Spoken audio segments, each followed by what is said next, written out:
Existem 3 tipos de perfeccionismo que são verdadeiras armadilhas na sua vida: o que impomos a nós mesmos, o que esperamos dos outros e o que acreditamos que os outros esperam de nós. E nesse episódio eu vou detalhar cada um desses tipos de perfeccionismo, trazendo exemplos claros de como ele pode impactar nas suas relações, na sua saúde mental e no seu trabalho. Meu nome é Bruno Ribeiro, eu sou coach, especialista no desenvolvimento da autodisciplina, e eu estou aqui para te ajudar a construir melhores hábitos para transformar a sua vida, a sua produtividade, seu foco. E se você for novo por aqui, não deixe de assinar o canal para receber toda semana um conteúdo exclusivo que vai te tirar da zona de conforto e gerar aquela energia que você precisa para parar de procrastinar e agir de verdade. Se você preferir, também pode acompanhar a gente pelos outros canais que eu vou deixar aqui na descrição do episódio. Imagine um profissional chamado Lucas, sempre empenhado em entregar o seu melhor em tudo que ele faz. Desde os tempos da escola, ele se destacava não apenas pelas suas notas altas, mas também pelo cuidado do que ele preparava, o seu trabalho, o seu estudo. Ele carregava consigo uma crença forte, que vinha ali dos seus pais, a de que a perfeição era o caminho para o sucesso e para o reconhecimento. Seus pais sempre falavam isso, eles sempre trabalhavam para que o Lucas pudesse entregar o melhor resultado de todos. No entanto, à medida que os anos passaram, o Lucas começou a perceber que a busca incessante ali pela perfeição estava tendo um custo muito caro na vida dele, tanto no lado pessoal quanto no lado profissional. E nesse episódio a gente vai explorar as armadilhas do perfeccionismo através da história do Lucas. E vamos ver como esses 3 tipos de perfeccionismo, aquele que a gente impõe a nós mesmos, o que a gente espera dos outros e que a gente acredita, a nossa expectativa de que os outros têm em relação a gente, como isso pode impactar na nossa vida. Além disso, a gente também vai discutir algumas estratégias práticas para evitar cair nessas armadilhas do perfeccionismo. E desde cedo, Lucas percebeu e estabeleceu padrões extremamente altos para si mesmo. Ele acreditava que se ele não entregasse o melhor possível, ele não seria digno do reconhecimento. No início da sua carreira, isso parecia uma virtude. Era conhecido pela qualidade impecável do seu trabalho e pelo cuidado que ele tinha nos detalhes, no planejamento. No entanto, essa busca pela perfeição começou a mostrar que tinha algumas falhas e começou a trazer impactos na sua vida.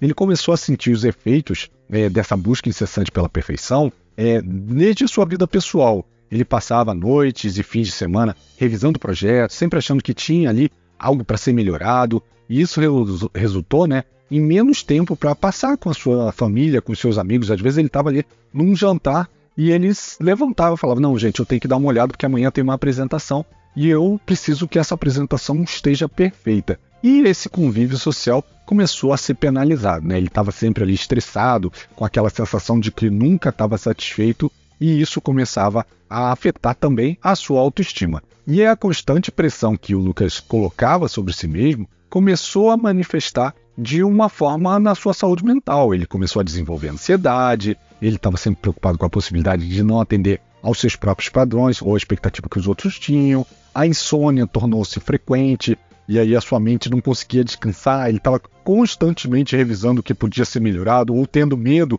do que podia ter passado desapercebido, e ele ficava com medo de deixar alguma coisa de lado. Paradoxalmente, o perfeccionismo de Lucas ele começou a afetar também a sua carreira. Os seus projetos, embora de alta qualidade, muitas vezes eram entregues com atraso. Ele tinha dificuldade de delegar tarefas, acreditando que ninguém ia ter a qualidade ou que faria um trabalho tão bom quanto o dele. Isso acabou se tornando um gargalo dentro da sua equipe. Os seus colegas, evitando esse gargalo, temendo também as suas críticas, que às vezes eram excessivamente rigorosas, eles começaram a evitar falar com o Lucas. Então ele acabou sendo isolado, O Lucas não apenas esperava a perfeição de si mesmo, mas também esperava a perfeição dos outros. Aí a gente está entrando no segundo ponto, o que esperar dos outros. Ele acreditava que seus colegas subordinados, eles deveriam sim aderir aos mesmos padrões elevados que ele estava seguindo, Inicialmente, pensando assim, isso parecia uma busca pela excelência, mas era uma armadilha, uma fonte de conflito ali dentro daquela equipe,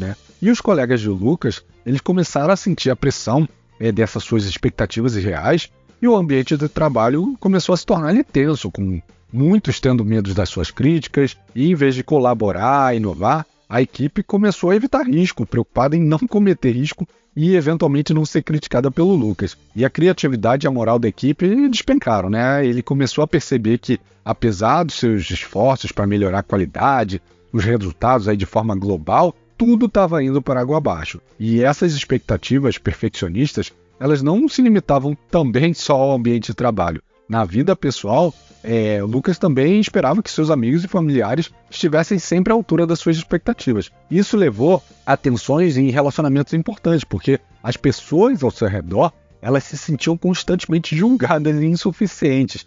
E ele começou a se isolar, acreditando que ninguém conseguia entender o que ele queria, que o que ele pensava era algo positivo, que ele queria o bem das pessoas, né? As pessoas começaram a fugir dele, a evitar ele também no lado pessoal, né?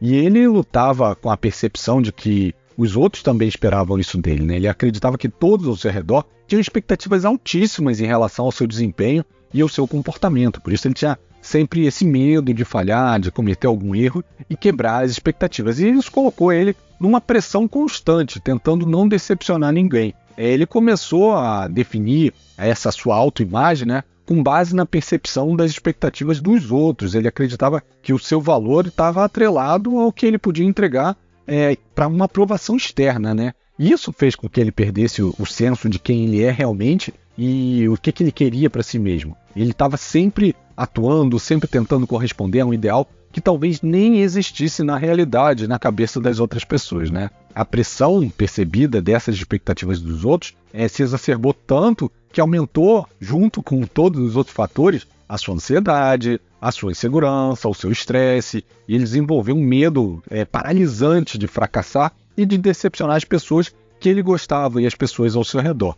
E essa preocupação constante acabou afetando a sua capacidade de tomar decisões e assumir riscos, tornando ele cada vez mais avesso a situações que ele pudesse falhar ou que ele pudesse ser criticado. E se você se reconheceu em alguma dessas situações, é muito comum, né, cair nessa armadilha do perfeccionismo. Eu vou te falar agora alguns passos, né, algumas ações que você pode ter para se livrar delas de vez e não passar por esse cenário que realmente é um cenário muito complicado. É um cenário onde a gente às vezes não percebe, acha que é uma coisa positiva, mas no final está trazendo muito mais efeito negativo para a nossa vida do que trabalhando a nosso favor, né? E o primeiro passo que você pode fazer é reconhecer e aceitar suas imperfeições. Comece a praticar a autocompaixão, reconhecendo que ninguém é perfeito, que a gente comete erro e isso faz parte do crescimento. Aprenda a ver suas falhas como oportunidade de aprendizado ao invés de falhas catastróficas, né? O segundo passo é estabeleça expectativas realistas, em vez de padrões inalcançáveis, defina metas mais realistas e alcançáveis. Aprenda a dividir grandes projetos em tarefas menores, mais gerenciáveis, permitindo acompanhar um progresso consistente, sem o peso da perfeição absoluta, sem querer ter a visão do todo antes de começar a fazer. Pratique o bom o suficiente, adote aquela mentalidade que bom o suficiente muitas vezes é exatamente isso, é suficiente. Comece a valorizar o progresso e a conclusão das tarefas ao invés da perfeição em cada detalhe. Às vezes a gente não começa nunca porque a gente está querendo a excelência, começar já excelente. Comece com o suficiente e vai evoluindo, né? Às vezes isso é muito mais importante e vai te dar muito mais energia. Delegue e confie nos outros. Delegar é uma coisa super importante, principalmente para quem é líder, para quem trabalha no ambiente corporativo. Delegue tarefas e confie na capacidade dos outros. Valorize as habilidades dos seus colegas e aceite que cada um tem um estilo diferente de trabalhar. Isso não vai só aliviar a sua carga de trabalho, como também vai melhorar ali a dinâmica do time, a confiança desse time, né? O quinto passo é desconstrua as expectativas externas. Trabalhe para desconstruir e essas expectativas de que os outros têm algo em relação a você. Perceba que muitas dessas expectativas elas são auto-infligidas. Você pensa sobre isso e às vezes as pessoas ao redor elas nem são tão críticas assim em relação a você. Isso vai te ajudar a aliviar um pouco dessa pressão constante de tentar agradar a todo mundo, né? O sexto passo é busque ajuda profissional. Óbvio, se todos esses sintomas foram tão agudos, considere a busca de um terapeuta, trabalhe com um terapeuta para poder entender as raízes desse seu perfeccionismo e, obviamente, desenvolva estratégias para lidar com isso de maneira mais saudável. A terapia, por exemplo, cognitivo-comportamental, que inclusive em particular é a que eu sigo, né, que meu terapeuta segue, na verdade, é muito útil para reestruturar os seus pensamentos, os seus comportamentos. Então, se você precisar, busque uma ajuda profissional. Isso não é vergonha nenhuma, é uma coisa super positiva que vai te ajudar a ser uma pessoa melhor e a se desenvolver na sua vida. E a história do Lucas ela é só um exemplo de como o perfeccionismo pode se tornar uma armadilha nas nossas vidas. Essa busca incessante pela perfeição ela pode nos isolar, ela pode prejudicar nossas relações, ela pode afetar a nossa saúde mental. E se você se identificou com a história dele, é porque você não está sozinho, pode ter certeza. Muitos de nós enfrentamos essas mesmas lutas, mas é um caminho que a gente consegue superar. Aceite as suas imperfeições, estabeleça metas realistas, pratique a autocompaixão, e se necessário, obviamente, busque uma ajuda profissional. E lembre-se, a vida não é sobre ser perfeito, mas sobre ser humano. E se você gostou desse episódio, deixe o seu review, seu comentário, compartilhe esse conteúdo com uma pessoa, assim esse episódio vai chegar para mais pessoas e a gente se vê semana que vem. Um abraço e até lá, pessoal. Tchau, tchau.